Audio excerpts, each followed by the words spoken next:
তো আজকে একেবারে সমাপনী রজনী, আমাকে আপনারা প্রধান অতিথি রেখেছেন, শুকরিয়া। তারপর প্রধান বক্তা হচ্ছেন বিশিষ্ট ইসলামী চিন্তাবিদ হযরত মাওলানা মোল্লা আব্দুর রহমান সাহেব, খতিব, আলফাডাঙ্গা থানা, জামে মসজিদ, ফরিদপুর। আমি শুনছিলাম চমৎকার আলোচনা করেছে, মাশাআল্লাহ। আল্লাহ ওনার ইলমে আরো তারাক্কি দান করুন, আমরা পড়ি আমিন। গতকাল আব্দুল্লাহ আলামিন ভাই এসেছিলেন। আলামিন ভাই চমৎকার আলোচনা করেন। যদি কেউ চেহারা না দেখে অডিও রেকর্ড শুনে তাহলে বুঝবে আল্লামা সাঈদী আলোচনা করছে, তাই না? কণ্ঠের মধ্যে ওই মধুটা পাওয়া যায়, ওই সুরটা পাওয়া যায়। আলামিন ভাই গত কয়েক মাস আগে মালয়েশিয়াতে এসেছিলেন, আমার সাথে দেখা হয়েছে। আমরা আলামিন ভাইয়ের জন্য দোয়া করি, আল্লাহ আমাদের প্রিয় আব্দুল্লাহ আলামিন ভাইয়ের ইলমে তুমি তারাক্কি দান করো, আরো বেশি বেশি কোরআনের কথাগুলো সুচারুরূপে মানুষের কাছে পৌঁছে দেওয়ার তৌফিক দান করো। কথা বলেছেন আজকে হাফেজ মাওলানা রকিবুল ইসলাম সাহেব, শিক্ষক, বোয়ালমারি আইডিয়াল ক্যাডেট মাদ্রাসা। তারপর আমাদের চুয়াডাঙ্গার কৃতি সন্তান মাহফুজ ভাই, হোসাইন আহমদ মাহফুজ ভাইয়ের কথা বলেছিলেন। কথা আসলে বলার সুযোগ পায় নাই খুব একটা, ওই কালেকশনে চলে গেছে। কালেকশন কি মাদ্রাসার জন্য না? বাজরা শামসুল উলুম হাফিজিয়া মাদ্রাসা, এটা কোন দিকে? পাশেই। আলহামদুলিল্লাহ। আজকের প্রোগ্রামের সভাপতি হচ্ছেন advocate professor Syed answer Ali ভাই। অনেক দিন ধরে যোগাযোগ করে আজকের এই প্রোগ্রামের অ্যারেঞ্জ করেছে। আমরা প্রোগ্রামের পক্ষ থেকে আনসার আলী ভাইকে আন্তরিক শুভেচ্ছা জানাই। উপস্থিত আছে আপনাদের আলফাডাঙ্গা থানার সম্মানিত ওসি মহোদয়, আমার সাথেই ছিলেন, আমাকে নিয়ে আসছেন ওনার পুলিশ প্রটোকল দিয়ে। আমরা ওসি মহোদয়কেও এই প্রোগ্রামের পক্ষ থেকে আন্তরিক শুভেচ্ছা এবং মোবারকবাদ জানাচ্ছি। আইম্মাতুল মাসাজিদরা এসেছেন, বিভিন্ন মসজিদের ইমাম সাহেবেরা, খতিব সাহেবেরা, মুয়াজ্জিন সাহেবেরা, আলিয়া মাদ্রাসার শিক্ষক, কওমি মাদ্রাসার সম্মানিত শিক্ষকবৃন্দ, সরকারি চাকরিজীবী, প্রাইভেট চাকরিজীবী, ব্যক্তিগত ব্যবসা করছেন এরকম অনেকে এসেছেন। অনেক ছাত্র ভাইরা এসেছে, অনেক ইয়াং ছেলেপেলেরা এসেছে, আলহামদুলিল্লাহ। আমি ইয়াংদেরকে খুব পছন্দ করি আর ইয়াংদেরকে অ্যাড্রেস করে কথা বলি। ইয়াংরা হচ্ছে আগামীর বাংলাদেশ, ঠিক কি না? তোমাদের অনেক দায়িত্ব, অনেক কিছু করতে হবে তোমাকে। তোমাদের দিকে তাকিয়ে আছে বাংলাদেশ, তুমি বাংলাদেশ, তোমাকেই খুঁজছে বাংলাদেশ, ঠিক কি না? এজন্য নিজেকে প্রতিষ্ঠিত করার জন্য প্রতিযোগিতা করতে হবে। কি করতে হবে? প্রতিযোগিতাতে নামতে হবে, ভালো কাজের প্রতিযোগিতা। ইয়াংরা করবে কি কাজের প্রতিযোগিতা? তাআওয়ানু আলাল বিররি ওয়াত তাকওয়া ওয়ালা তাআওয়ানু আলাল ইসমি ওয়াল উদওয়ান। ভালো কাজের প্রতিযোগিতা করো, কল্যাণমূলক কাজের প্রতিযোগিতা করো। ফাস্তাবিকুল খায়রাত, জনকল্যাণমূলক কাজের প্রতিযোগিতা করতে আল্লাহ তাআলা আমাদেরকে আহ্বান করেছেন। কিন্তু আমরাও প্রতিযোগিতা করি, এগুলার না, দুনিয়া কামানোর প্রতিযোগিতা, ঠিক কি না? কে হবে মাসুদ রানা, ওইটার প্রতিযোগিতা আছে না নাই? ফরিদপুরে ঢুকে নাই বোধহয় এগুলা। কিছুদিন আগে শুনলাম যে প্রতিযোগিতায় নামতেছে ইয়াং ছেলেরা, কি হইতে চায়?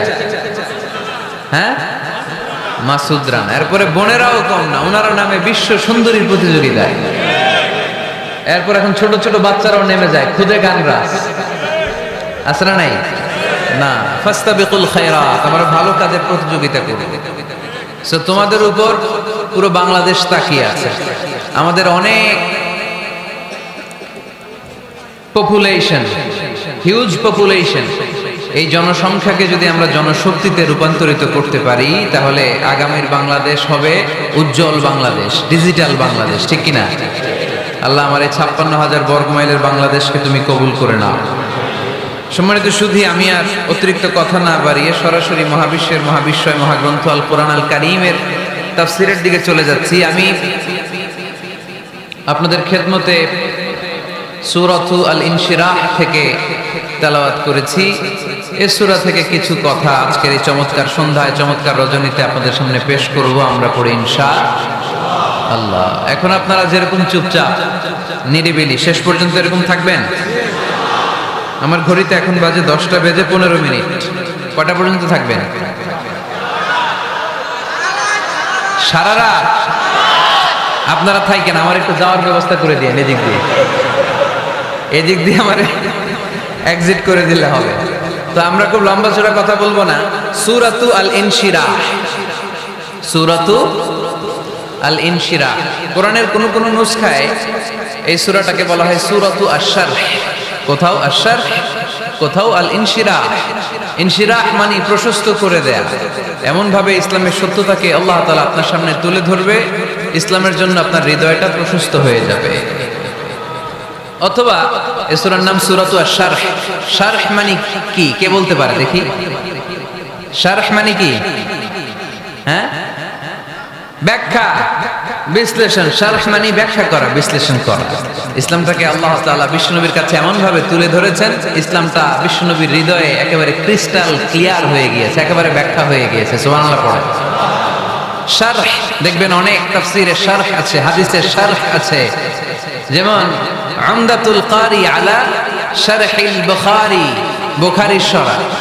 তারপর ফাতহুল মুনঈম আলা শারহি মুসলিম, তুহফাতুল আহওয়াযী আলা শারহি তিরমিযী।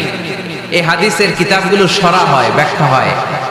সো আল্লাহ তাআলা বিশ্বনবীর কাছে এমন ভাবে ইসলামটাকে তুলে ধরেছেন, ইসলামটা বিশ্বনবীর কাছে ক্রিস্টাল ক্লিয়ার।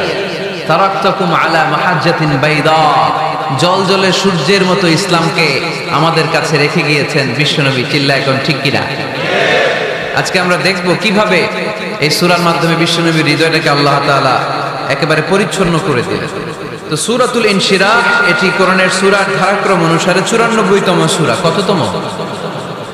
আমি প্রশ্ন করলে একটু আওয়াজ করে উত্তর করা লাগবে, পারা যাবে? এই সূরাটা 94তম সূরা। এই সূরাটা মাক্কি সূরা। এই সূরার আয়াত সংখ্যা হচ্ছে 8। আমি প্রশ্ন করি, আপনারা উত্তর দেন। এই সূরাটা কততম সূরা? 94তম সূরা। এই সূরার আয়াত সংখ্যা? সূরাটি মাদানী সূরা। কি সূরা? মাক্কি সূরা। মনে থাকবে? এই সূরার ভেতরে আল্লাহ তাআলা বিশ্বনবী সাল্লাল্লাহু আলাইহি সাল্লামকে কনসোলেশন করেছেন, কন্ডোলেন্স করেছেন, সান্ত্বনা দিয়েছেন। এটা মোটিভেশনাল সূরা, এটা পেইন রিলিভিং সূরা। যাদের অন্তরে ব্যথা, জ্বালা, যন্ত্রণা, যারা কষ্টে জর্জরিত, তাদের জন্য এই সূরার ভেতরে পেইন রিলিভ পিল দিয়ে দিয়েছে কে? ইযা ইশতাদ্দাত বিকাল বালওয়া ফাফাক্কির ফি আলাম নাশরাহ ফাউসরুন বাইনা ইউসরাইনি ইযা ফাক্কারতাহু তাফরাহ। যখন তোমার মন খারাপ হয়, তুমি সূরা ইনশিরাহ তেলাওয়াত করো, কারণ সূরা ইনশিরাহর ভেতরে আল্লাহ এমন মোটিভেশনাল কথা রেখে দিয়েছেন, এমন ইন্সপায়ারেশন রেখে দিয়েছেন, আপনি পড়লেই আপনার হৃদয়টা শীতল হয়ে যাবে। এই সূরাটাকে আমরা 3 ভাগে ভাগ করব। এই সূরার প্রথম 4 আয়াতে আল্লাহ তাআলা বিশ্বনবীর প্রতি কি নেয়ামত দিয়েছেন সেটার বর্ণনা করেছেন। প্রথম 4 আয়াতে নেয়ামতের বর্ণনা, তারপরের 2 আয়াতে বিশ্বনবীকে দিয়েছেন সান্ত্বনা, আর শেষ 2 আয়াতে দিয়েছেন দিক নির্দেশনা।